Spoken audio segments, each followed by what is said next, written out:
السلام عليكم ورحمة الله. أهلا بيكم في يوم جديد وفيديو جديد. يا رب كلكم تكونوا بألف خير. فيديو النهاردة إن شاء الله هيكون فيديو كله توفير من نص كيلو لحمة مفرومة. بس هشارك معاكم إن شاء الله 3 وصفات، يعني هنجيب نص كيلو من اللحمة المفرومة وهنقسمهم على 3 أجزاء نعمل بيهم إن شاء الله 3 وصفات كلهم توفير، وفي نفس الوقت قيمتهم الغذائية عالية جدا. إن شاء الله الفيديو يكون مفيد ليكم. بس أحب أقول لكل الأمارات اللي فاتحة الفيديو بتاعي، لو أنت أول مرة بتشوفي قناتي وعجبك الفيديو أتمنى منك إنك تنوريني بالاشتراك في القناة. ويلا بينا نشوف أول وصفة مع بعض، وهي طريقة عمل كفتة اقتصادية 200 جدا. جرام من اللحمه المفرومه ضفت عليهم بصلايه متوسطه، فرمتها فرم ناعم وصفيتها كويس جدا من الميه بتاعتها. لازم تصفيها من الميه، ما تحطهاش بالميه بتاعتها. وكمان المكون بقى اللي انا هضيف بيه هي البطاطس. انا جبت بطاطسايه كده كبيره وسلقتها، ممكن 2 بطاطسايه متوسطه او واحده كبيره. وجبت كمان نص كوبايه من البقسماط، وهضيف كمان واحده حبايه من البيض، حبه بيض واحده بس. وهضيف عليها طبعا معلقه من الملح والفلفل، ومعلقه من الفلفل، ومعلقه من بهارات اللحمه او اي بهار انت بتحطيه على الكفته ممكن تضيفيه. وهقلب المكونات دي كلها مع بعض مع كمان معلقه من البيكنج باودر. لازم تحطي معلقه صغيره من البيكنج باودر. هقلب بقى كل المكونات دي كلها مع بعض كويس جدا لحد ما تديني عجينه طريه كده في ايدي. هجيب طبق صغير.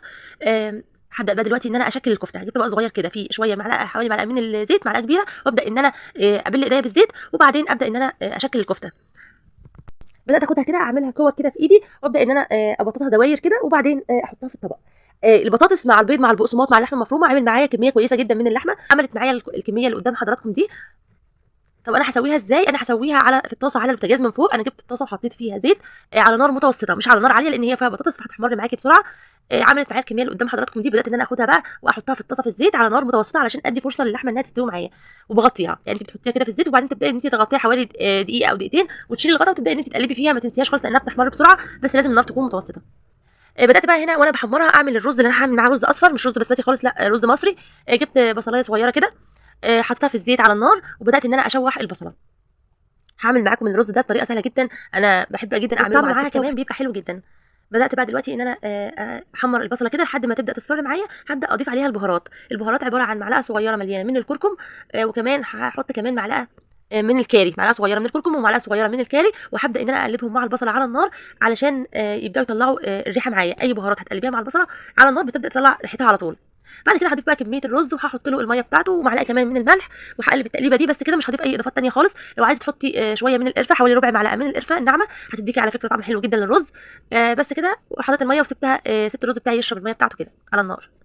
هرجع بقى تاني. هنا بقى كنت خلاص بغرف الرز، خلاص خلاص سوى الرز، وبدات ان انا اغرفه في الاطباق، وكمان هحط عليه كده فوق كفته في الرز الاطباق اوزعها كده مع مهروسه في الرز. الطحينه. انا الاول كنت طبق عملتها كده الكفته. على السريع.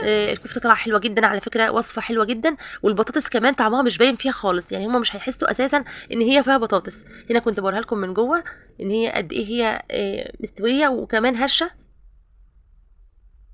ودي كانت اول وصفة معايا. تعالوا بقى نشوف الوصفة التانية، وهي طريقة عمل البرجر الاقتصادي بالجزء التاني من اللحمة المفرومة. احنا اتفقنا ان احنا هناخد نص كيلو اللحمة المفرومة وهنعمل بيه 3 وصفات.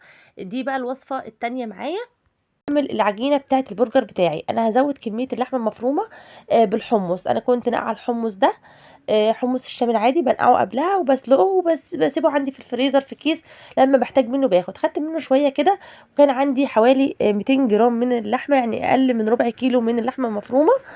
لو عندك اقل من كده هتعرفي تعمليها برضو، وهتزودي بالحمص. خدت الحمص وضربته في الكبه، طحنته طحنه كويسه جدا في الكبه، وبعدين ضفت عليه بصلايه متوسطه.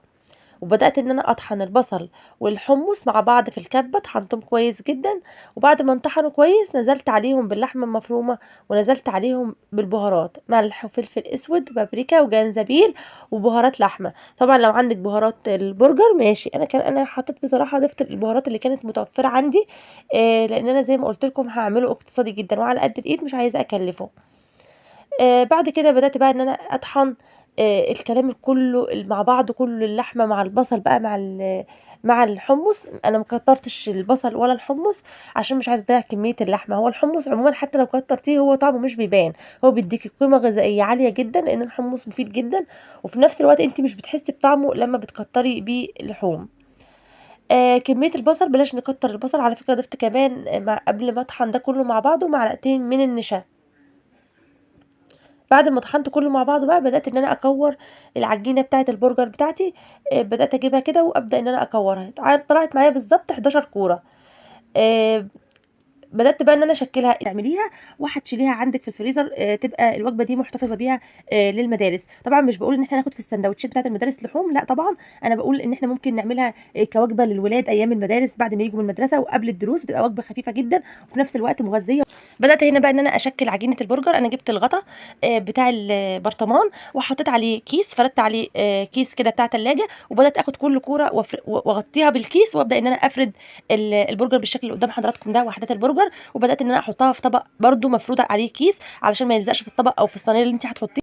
وده كان شكله بعد ما عملته. كنت عامله معاه كمان عيش كايزر اقتصادي، والوصفه موجوده على القناه. وده كان شكل السندوتشات اللي انا عملتها، وعملت معاه سلطه طحينه. بدات كده ان انا افردها كده في السندوتشات.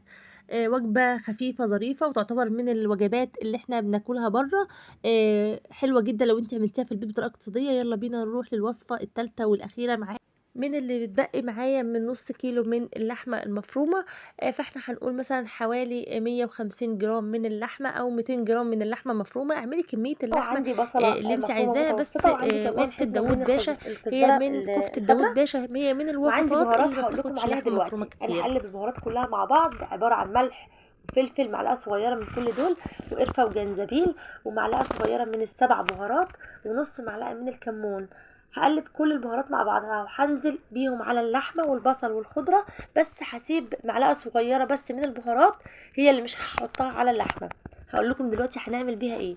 قلبت اللحمه المفرومه كلها مع بعضها مع البصل والخضره بالشكل ده. هبدأ دلوقتي ان انا اكورها كور كلها متساوية، وهجيب حوالي معلقة كبيرة من الدقيق، وهبدأ دلوقتي ان انا هنزل بكور اللحمة على الدقيق، هعفرها كده اديها تعفيرة بسيطة من الدقيق. بس ما نكترش الدقيق علشان احنا دلوقتي هنحمرها في الزيت، علشان لو كترنا الدقيق ممكن تتحرق معانا في الزيت. انا هديلها تعفيره بسيطه بس. اول ما بتنزليها في الدقيق كده بتكوريها، وبعدين تبداي تنفضيها كده بايديكي علشان ما تشيلش دقيق كتير. هعمل بقى الكميه كلها بالشكل اللي قدام حضراتكم ده، وبعدين يلا بينا على البوتاجاز. هنا بقى جبت الطاسه بتاعتي وهنزل فيها بشويه زيت على معلقه سمنه، وهبدا انزل بالكفته بتاعتي في الزيت علشان اديها تحميره. انا عايزه اديلها لون كده حلو، بس ما نشفهاش في الزيت، لا انا مش عايزاها ناشفه لانها مش كفته رز. هي لحمه مفرومه بس كده، فانا عايزه اغلفها بطبقه من الزيت تحمرها، وفي نفس الوقت تخليها تمسك نفسها معايا، لاني مش هدخلها الفرن، انا هحمرها، انا هسويها كلها فوق البوتاجاز. وده كان شكلها بعد ما حمرتها معايا. وفي نفس الطاسه اللي فيها الزيت او السمنه بتاعتي انا مش هغيرها، لا انا هجيب بصله متوسطه مبشوره وهنزل بيها في الزيت، وهبدا ان انا اشوح فيها. طبعا الزيت ده مطرح اللحمه هيكون عاطي طبعا نكهه حلوه جدا للبصل، لانه مطرح اللحمه بالبهارات اللي احنا حطينا لها كلها. هبدا دلوقتي ان انا اشوح في البصله، وبعدها هكون مجهزه 2 فص ثوم كده فريش، هنزل برضو بيهم واشوحهم كلهم مع بعض. وبعدين هكون محضره شوب من الطماطم، شوب تقيل كده من عصير الطماطم، واروح نازله بيه فوقها. وكمان هنزل بمعلقه البهارات اللي انا كنت سايباها، اللي انا قلت لك انا هقول لك ان انا سايبه معلقه البهارات دي عشان ايه، عشان احطها مع الصلصه فوق البصل والثوم، هتديني نكهه حلوه جدا. انا ممكن لحد هنا انزل بالكفته عليها على الصلصه كده وخلاص، اول ما اديها بس غلوتين كده تتسبك، وانزل على الكفته واحطها على شويه مكرونه وشكرا كده، انا عملت اكله تانية خالص. انا ما عملتش كده، لا انا كملت عليها، جبت بطاطسايه كبيره وقطعتها مكعبات ونزلت بيها على الصلصه بعد ما اتسبكت. وبعدين بعد ما البطاطس حطيت لها شويه ميه علشان تستوي فيهم، وبعد ما استوت فيهم البطاطس، طبعا هي ما بتاخدش اي وقت خالص، غلوتين وخلاص.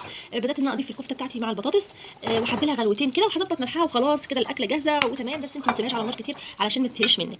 الاكله دي من الاكلات السريعه اللي بتنجز جدا جدا في الوقت، وفي نفس الوقت مغذيه وبنحبها كلنا، وان شاء الله تعجبكم. وده كان شكل الاكله بتاعتي في الاخر، وعملت